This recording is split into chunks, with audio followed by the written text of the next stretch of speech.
আসসালামু আলাইকুম। আজকে আমি চিকেন ডোনাট তৈরি করে দেখাবো। প্রথমে আমি নিয়ে নিচ্ছি একটা চিকেনের ব্রেস্ট পিস, পুরোটা আমি নিয়ে নিয়েছি এবং ছোট ছোট টুকরো করে কেটে নিয়েছি। দিয়ে দিচ্ছি পরিমাণ মতো লবণ, 1 চা চামচ আদা বাটা, 1 চা চামচ রসুন বাটা, 1 চা চামচ গোলমরিচের গুঁড়া, 1 চা চামচ ধনিয়ার গুঁড়া, 1 চা চামচ জিরার গুঁড়া, 1.5 চা চামচ মরিচের গুঁড়া, 1/2 চা চামচ পরিমাণে দিয়ে দিচ্ছি গরম মশলার গুঁড়া, 2 টেবিল চামচ পরিমাণে দিয়ে দিচ্ছি সয়া সস। এগুলোকে এখন আমি ব্লেন্ড করে নিচ্ছি। ব্লেন্ড করে নেওয়া হয়ে গিয়েছে। এখন আমি একটা বাটিতে নিয়ে নিচ্ছি।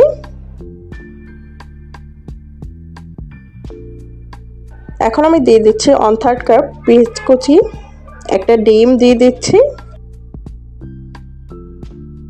দিয়ে দেবো একটা কাঁচামরিচ কুচি করে। এরপরে আমি এখানে দিয়ে দিচ্ছি 2টা আলু। আলুটাকে আমি ম্যাশ করে নিয়েছি। এখন দিয়ে দিচ্ছি 2 টেবিল চামচ পরিমাণে ময়দা আর 1 টেবিল চামচ কর্নফ্লাওয়ার। এখন আমি ভালো করে মিক্স করে নিচ্ছি। যদি আরও প্রয়োজন হয় আমি পরে আরও মিশিয়ে নিব। এখানে আমি আরও 1 টেবিল চামচ পরিমাণে দিয়ে দিলাম কর্নফ্লাওয়ার। আরও একটু আমি ময়দা দিয়ে নিয়েছি, দিয়ে আমি ভালো করে মেখে নিয়েছি। এখন আমার একটা পারফেক্ট ডো হয়ে গিয়েছে। এখন আমি শেপ দিয়ে নেব। হাতে অল্প একটু তেল মাখিয়ে এরকম অল্প একটু ডো নিয়ে নিয়েছি। এখন আমি এটাকে শেপ দিয়ে নিচ্ছি। মাঝখান থেকে একটু হাতের সাহায্যে আমি ফুটো করে নিয়েছি। দেখতেই পাচ্ছেন কত সুন্দর হয়ে গেল ডোনাট। আমি আরও একটি তৈরি করে দেখাচ্ছি।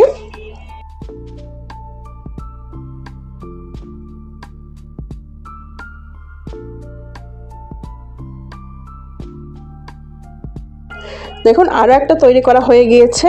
সবগুলো আমি এরকম বানিয়ে নিয়েছি। এখন আমি আর একটা বাটিতে একটা ডিম দিয়ে আমি লবণ দিয়ে দিলাম, ভালো করে মিক্স করে নিচ্ছি।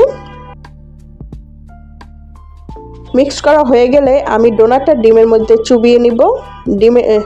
ডোনাটটা আমি ডিমটার ভিতরে উল্টে পাল্টে মাখিয়ে নিব। মাখিয়ে নেওয়া হয়ে গেলে আমি ব্রেড ক্রামে দিয়ে দেব। এর আগের ভিডিওতে আমি ব্রেড ক্রাম তৈরি করা দেখিয়েছি, কারো প্রয়োজন হলে দেখে নিতে পারেন।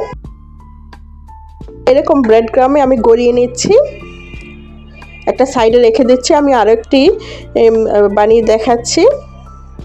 ডিমের মধ্যে এপিট ওপিট ডুবিয়ে নিচ্ছি। এরপরে আমি ব্রেড ক্রামসে ভালো করে মাখিয়ে নিচ্ছি। সবগুলো তৈরি করে নিয়েছি। এগুলো আমি কিছু ভাজবার, কিছু ডিপ ফ্রিজে সংরক্ষণ করব। তো একটা কড়াইতে আমি পরিমাণ মতো তেল দিয়ে দিলাম। তেলটা যখন মিডিয়াম গরম হয়ে এসেছে তখন আমি ডোনাটগুলো ছেড়ে দিব। একটা একটা করে সবগুলো আমি ছেড়ে দিচ্ছি। চুলার জালটা মিডিয়াম আঁচে রেখে দিব। বেশি জোরে জাল দিতে যাবেন না, তাহলে কিন্তু ডোনাটগুলো উপর থেকে কালার চলে আসবে, ভিতরে কাঁচা রয়ে যাবে। অল্প আছে আমি এগুলোকে সুন্দর করে গোল্ডেন ব্রাউন করে আমি ভেজে নিব। তো সবগুলো আমার ভাজা প্রায় হয়ে গিয়েছে। এখন আমি একটা একটা করে তুলে নিব। দেখতেই পাচ্ছেন কালারটা কতটা সুন্দর এসেছে।